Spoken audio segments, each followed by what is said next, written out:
Ustaz, seperti tadi antum jabarkan, kita harus bersabar kepada pemerintah yang zalim, Ustaz. Tapi banyak yang mengatakan sikap bersabar ini adalah pemahaman murji'ah, Ustaz. Yang pertama jemaah sekalian, ini ucapan yang berbahaya. Sebab secara tidak langsung ini mencela Nabi SAW. Yang memerintahkan bersabar adalah Nabi. Bagaimana mungkin ada seorang muslim yang mengatakan kalau bersabar berarti murji'ah? Subhanallah. Rasulullah SAW yang memerintahkan untuk bersabar.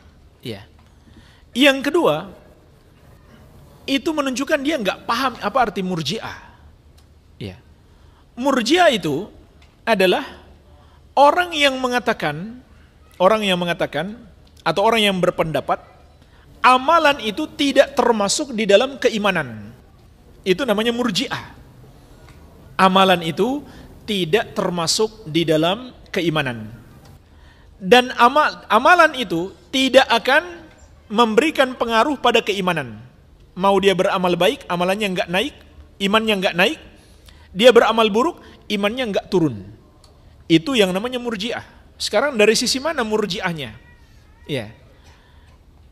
Kenapa mereka katakan murji'ah jamaah sekalian? Yang saya tahu mereka bilang murji'ah karena tidak mengkafirkan penguasa.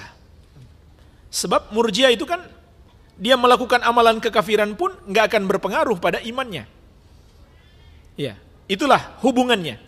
Mengapa mereka katakan ahlu sunnah itu murji'ah? Karena tidak mengkafirkan penguasa, tidak bersikap mengkafirkan penguasa. Ya. Karena murji'ah itu perbuatan kekafiran bagi mereka tidak menyebabkan orang itu kafir. Iya, tidak menyebabkan orang itu kafir. Itu murji'ah. Sama dengan perbuatan ketaatan, enggak akan menambah imannya. Iya. Nah, jemaah sekalian, bantahannya adalah pertama, memang pemerintahnya enggak melakukan kekafiran masalahnya. Iya. Karena yang mereka tuduhkan sebagai kekafiran adalah berhukum dengan selain syariat Allah. Pertama, memang itu bukan kekafiran. Itu kufur asgar kalau kita merujuk kepada pemahaman salaf. Ya.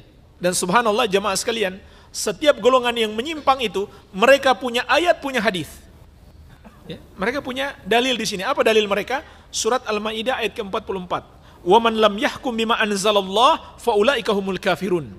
Barang siapa yang tidak berhukum dengan apa yang Allah turunkan, mereka itulah orang-orang yang kafir. Memang kalau kita baca zahir ayat ini, kesimpulannya adalah kafir kufur akbar.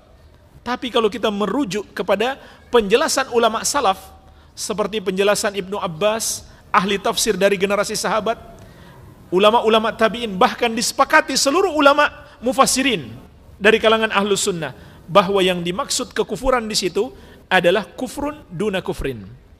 Kufur asgar, yang tidak menyebabkan pelakunya keluar dari Islam. Kenapa? Ulama menafsirkan tidak sesuai dengan zahirnya. Kalau zahirnya ini kufur akbar. Tapi kenapa ditafsirkan tidak sesuai zahirnya jamaah sekalian? Karena ulama salaf itu lebih tahu tentang ayat itu daripada kita. Ya. Para sahabat menyampaikan ayat itu turun tidak sedang berbicara tentang kekafiran kaum muslimin, tetapi kekafirannya Yahudi dan kaum musyrikin ketika itu, yang mereka memang tidak punya pokok keimanan sama sekali. Maka ketika mereka berhukum dengan selain syariat Allah, bagi mereka itu kufur akbar. Nah, ketika ayat ini digunakan untuk menghukumi kaum muslimin, maka hukumnya jadi lebih ringan.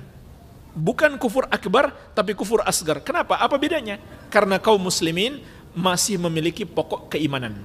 Iya. Jadi di sini kesalahannya. Kemudian, andai itu kufur akbar sekalipun, kan nggak otomatis bisa dihukumi sebagai orang kafir. Iya. Nggak otomatis bisa dihukumi sebagai orang kafir. Kemudian jemaah sekalian, ahlu sunnah tidak diam. Tetapi ada cara.